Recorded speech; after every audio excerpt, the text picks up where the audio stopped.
the Blackmagic Ursa Mini. Now this is basically a professional grade cinema camera designed for small time production companies as well as independent filmmakers, and it comes at a super aggressive price point. For camera geeks like myself, this is almost a perfect camera when it comes to the design and form factor, but when you factor in all the little quirks that the camera has, it's certainly not the most perfect solution for everybody out there. So we're going to get into this full review and find out if the Ursa Mini is right for you. Now essentially, the Ursa Mini is a compact version of the full-size Blackmagic Ursa cinema camera that came out a couple of years ago. Now obviously in terms of the design and form factor, it's quite compact, measuring 21 centimeters in terms of length, and it's about 16 centimeters in terms of width, and the camera body itself weighs just about 2.2 kilograms or just under 5 pounds. Now there's a couple of different versions of the Ursa Mini that you can choose from. You can either get the 4K version or the 4.6K version. Both are Super 35mm sensors, and obviously you can select from EF Canon mount or PL mounts if you want to use cinema grade lenses. Now we have the base configuration, which is the 4K sensor with the Canon EF mount, and this retails for just under $3,000. And interestingly, this camera actually retails for around the same price as the cinema camera that has the Super 35mm 4K sensor. So in essence, both cameras internally are pretty much identical. You just have better ergonomics and a better form factor, in my opinion, on the Ursa Mini side. Now by all means, this is pretty much a professional grade camera designed for actual field use. It's made out of magnesium parts. It's very lightweight and strong, as we mentioned before. The whole camera is really optimized for professional workflow environment. So you have things like 12G SDI in and out ports, as well as a dual XLR inputs with phantom power. You also do have physical audio gain controls for your microphone levels, as well as a headphone jack so you can monitor all your audio parameters. As we mentioned before, the base configuration is fairly economical, but don't think that you're just going to buy the camera and go out shooting with it. You're obviously going to need some Canon glass if you get the EF mount, and it does have autofocusing capabilities as well as aperture control, so it's a full active mount. The AF system over here is pretty outdated. It's contrast detection, so fairly slow and unprecise. Most people are going to use manual focus anyways, which is fine, but it would have been nice to have some kind of hybrid system like you have on most contemporary cameras. Additionally, there are going to be three main components besides the lens that you're going to need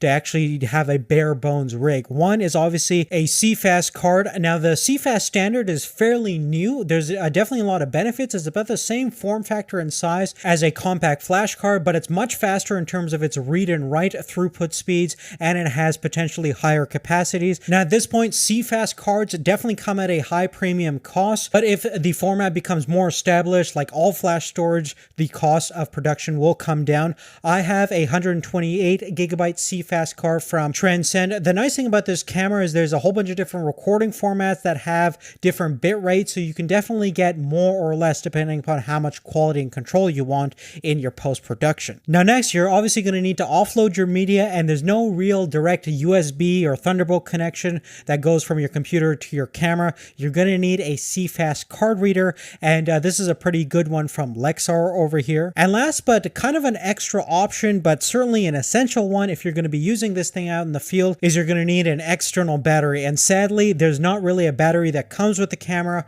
It only comes with an AC power connection, which is fine for studio work. But if you do want to go remote shooting with this, you are going to need a V-Lock battery backplate for this camera, in addition to an external battery that uses the V-mount standards. And there's definitely a lot of options available at different capacities and at different price points. Would have been nice to have a battery included in the entire package when you first buy it, but this is kind of to be expected for a camera in this category. Now in terms of the controls and operations, this camera is actually fairly easy to use. There's a big 5-inch articulating capacitive touchscreen, which is very responsive and easy to use, and most of your camera settings and parameters are going to be done through the menu, which does make sense. Now in terms of getting your exposure settings right, there are some quirks to the camera. For example, example, controlling your iris or aperture is done through the forward and back buttons on the left hand side, which are quite small, and the function of what those buttons do isn't immediately apparent. So it would have been nice to have a dedicated scroll dial, perhaps on the hand grip, for your aperture. And just in terms of controlling other aspects of your picture, such as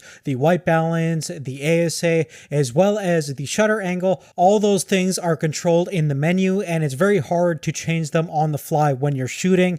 And would have been nice to have some dedicated controls for, let's say, white balance and shutter angle like you have on some other professional cameras. But certainly when shooting in these low compression formats, you can change all those parameters in post, but it still would have been nice to have some physical buttons and control over some of these important picture parameter settings. Now, one of the great things about this camera is certainly the amount of variety you have in terms of different recording formats. Firstly, in terms of the resolution, you can either shoot in two different 4K standards and obviously in full HD, and all of those have different compression rates. Now, when you shoot RAW, you're pretty much shooting the native resolution of the sensor, which is 4000 by 2160. You also have the Quad HD standard, which is 3840 by 2160, and of course full HD. And in the Quad HD and full HD standards, you can shoot in Apple ProRes either in 444 or 422, and each of those actually has different parameters for the amount of compression. You can shoot all the way down from 5.6 megabits per second to all the way to 250 megabits per second, depending upon your need and the amount of room you have on your card. Now, in terms of frame rates, you can shoot all the way from 23.98 to 60 frames per second. Now, there is also a mode when you go into the windowed mode of the sensor where you can shoot 120 frames per second in full HD. Sadly, there is no 4K option for slow motion mode, and the slow motion that we have over here is purely done from a functional basis, but it's kind of cool how you can do 120 frames per second on this thing. Now, the video quality coming out of this thing is absolutely sensational, especially in well-lit conditions, and we'll talk about some of the downfalls of this camera sensor. Now, in terms of one of the big highlights is we have a global shutter, so if you shoot at 30 FPS, you can actually get no jello motion or that rolling shutter effect that you find on most CMOS sensors, which is excellent if you want to shoot some fast motion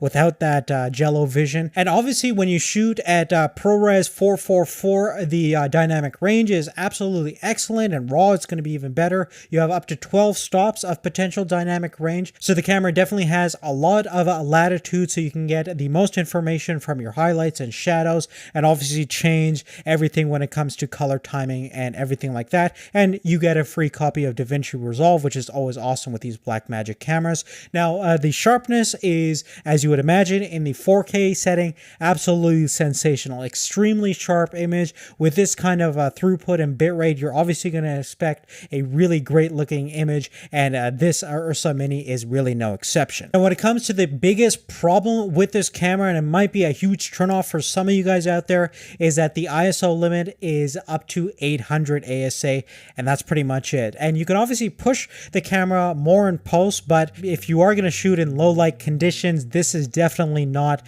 a camera that's optimized for that. Even if you have fast lenses, you're going to really need to get the best kind of lighting environment possible in order to get the best image. When you are setting at ASA 800 and there's very little light information, you are going to notice some noticeable banding and a noise pattern that is very, very obvious. And this is kind of unacceptable, especially these days with cameras from Sony and Canon that are offering excellent low light performance upwards to 10,000 ISO without even a hint of any kind of degradation of the image. So when you are looking at a more flexible run and gun shooting environment, this camera is really not optimized for that. You really want controlled lighting condition in order to get the best image possible, but this is a huge limitation and might be a turnoff for some of you folks out there. Now, to summarize everything we've talked about thus far, let's do a pros and cons list to see if this thing is worth it for you. We'll start with the stuff that I did like about the camera. Firstly, I love the modular design. It's an excellent camera in terms of form factor and ergonomics, and the build quality is impeccable. Certainly, there's a level of customization which is going to be excellent for people that want to configure their own rigs for this camera. Next, you have excellent audio options on this camera. Not only do you have dual phantom powered XLR inputs, but you have great monitoring options, so it's excellent for both the actual video quality and the audio is going to be up there as well, which is just as important. Furthermore, I really do like the full HD 1080p 5-inch touchscreen. It's very responsive, and with focus peaking and a full histogram, it's an excellent companion to this overall package. The other thing I like is the global shutter. There's not a lot of cameras in this category that offer this feature. It's mostly found on really high-end camcorders, and this is going to be excellent for shooting fast motion action and everything like that without that rolling shutter effect. Continuing forward, I really do like the overall look of this camera, especially in well-lit conditions. It's very clear, can resolve a lot of fine detail, and it's excellent for studio-like environments. And since there's plenty of different recording options, it's fairly flexible for all types of shooters, and it's going to really optimize your post-production workflow. And the last thing I like about the camera is the overall competitive price point. Now, obviously, you're going to need a couple of essential accessories, but even at the kind of baseline configuration that we have, is very competitively priced and very difficult to find a camera with all these features and a 4K raw cinema camera, especially in the established market from other manufacturers. So even with all of its caveats, you definitely have to consider the price point that this thing comes at. Now, moving on to the cons of the camera, firstly, you're going to need the CFast cards. Now, CFast, as we mentioned before, it's an unestablished storage solution. It's fairly expensive, and you're kind of gambling on whether that whole format takes off or not. Furthermore, I did mention that I do like the 1080p display that we have over here, and it's nice that you do have some articulation, but it's only 90 degrees plus or minus. It doesn't actually flip out 180 degrees like some other cameras in this category. Would have been really nice to have a little bit more of an articulating screen, especially if you do a lot of self-filming projects where a flip-out screen becomes more essential. Next, as we mentioned before, there's no dedicated controls for things like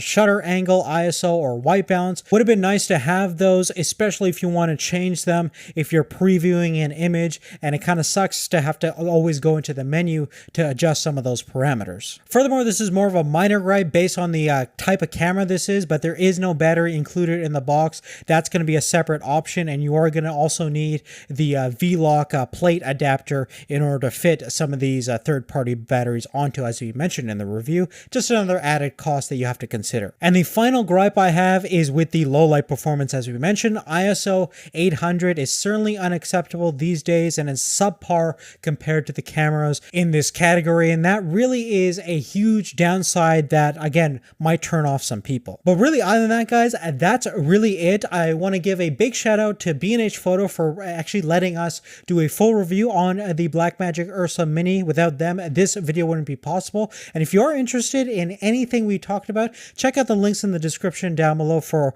specific product details and pricing. Thanks again for watching. Let me know if you have any questions in the comment section down below, and we'll see you later.